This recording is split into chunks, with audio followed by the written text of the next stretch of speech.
PMEGP के latest version के बारे में डेफिनेटली मुझे कुछ भी नहीं पता था, but now you can learn through this particular video. PMEGP होता है prime minister employment generation programme. ये एक ऐसी स्कीम है जिसमें आप 10 से 11 रेट ऑफ इंटरेस्ट के ऊपर 50 लाख तक का लोन ले सकते हो, वो भी गवर्नमेंट की वेबसाइट के थ्रू अप्लाई करते हुए, और साथ के साथ आपको 35% की सब्सिडी भी इसमें मिल सकती है। सबसे पहले इस स्कीम के अंदर एलिजिबिलिटी क्राइटेरिया की बात कर लेते हैं। जो मिनिमम एज है वो 18 साल की होनी चाहिए, आप कम से कम 8th क्लास पढ़े होने चाहिए, और इसमें बाकी स्कीम्स की तरह मिनिमम इनकम का कोई भी क्राइटेरिया नहीं है। आपकी लिटरली कितनी भी इनकम हो सकती है। जो फोर्थ कंडीशन है वो ये है कि अगर आपको गवर्नमेंट के किसी यूनिट के द्वारा पहले कोई बेनिफिट मिल रहा है तो आप इस स्कीम के लिए एलिजिबल नहीं होंगे। एंड फिफ्थ वन इज आपके पास वैलिड आधार कार्ड होना जरूरी है। इस स्कीम को एक्चुअल में 2008 में लॉन्च किया गया था, बाद में इसको मॉडिफाई किया गया है। तो दो स्कीम्स को मिलाकर के ये स्कीम बनी है, पीएमआरवाई यानी कि Pradhanmantri Rozgar Yojana, and REGP that is rural employment generation programme. इन दोनों स्कीम्स को मिलाकर के बन जाती है पीएमईजीपी। अगर आप मैन्युफैक्चरिंग सेक्टर में जाते हो और 8th क्लास की रिक्वायरमेंट के बारे में देखें तो मिनिमम प्रोजेक्ट कॉस्ट जहां पर 8th क्लास की रिक्वायरमेंट रहेगी वो 10 लाख है।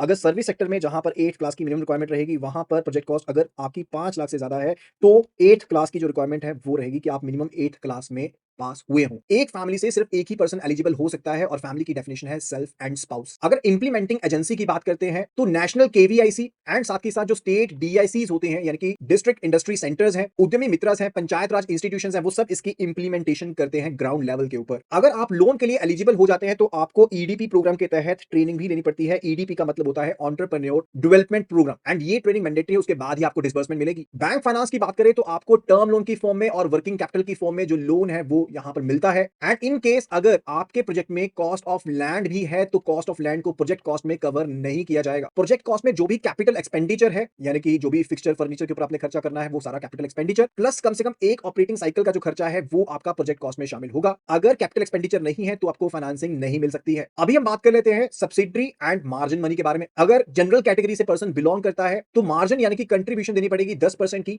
एंड अगर सब्सिडी से बात करें तो अगर पर्सन जनरल है और अर्बन एरिया से है तो 15% की सब्सिडी है, और अगर रूरल एरिया से है तो 25% की सब्सिडी है, और अगर यही पर्सन स्पेशल कैटेगरी से है तो मार्जिन जो होगा वो 5% का मेंटेन करना पड़ेगा। अर्बन एरिया में 25% की सब्सिडी मिलेगी और रूरल एरिया में 35% की सब्सिडी मिलेगी। लोन क्वांटम के बारे में मैंने आपको बता देता हूं कि मैन्युफैक्चरिंग से रिलेटेड मैक्सिमम 50 लाख तक का प्रोजेक्ट कॉस्ट इसमें शामिल होगा फ्रेश लोन के लिए, और सर्विस सेक्टर के लिए मैक्सिमम 20 लाख तक का लोन सैंक्शन हो सकता है। लेकिन अगर एक्सपेंशन का लोन है तो सेकंड लोन के लिए अंडर द पीएमईजीपी जो मार्जिन होगा वो 10% रहेगा, and irrespective of the category जो सब्सिडी रहेगी वो 15% की मिलेगी। लेकिन north east region and hill area persons को 20% की सब्सिडी मिलेगी। 10 लाख तक के लोन के लिए कोई भी कोलेटरल की जरूरत नहीं है, बैंक सीजीटी एमएससी का चार्ज क्रिएट कर सकते हैं। रीपेमेंट पीरियड 3 से 7 साल तक का हो सकता है, और जो सब्सिडी मिलेगी उसको टर्म डिपॉजिट की फॉर्म में रखा जाएगा 3 साल तक के लिए, और टर्म डिपॉजिट के ऊपर कोई भी इंटरेस्ट नहीं मिलेगा, एंड जो कॉरस्पॉन्डिंग पार्ट होगा लोन का उसके ऊपर कोई भी इंटरेस्ट चार्ज नहीं किया जाएगा। ऐसी और वीडियोस के लिए सब्सक्राइब कर लो।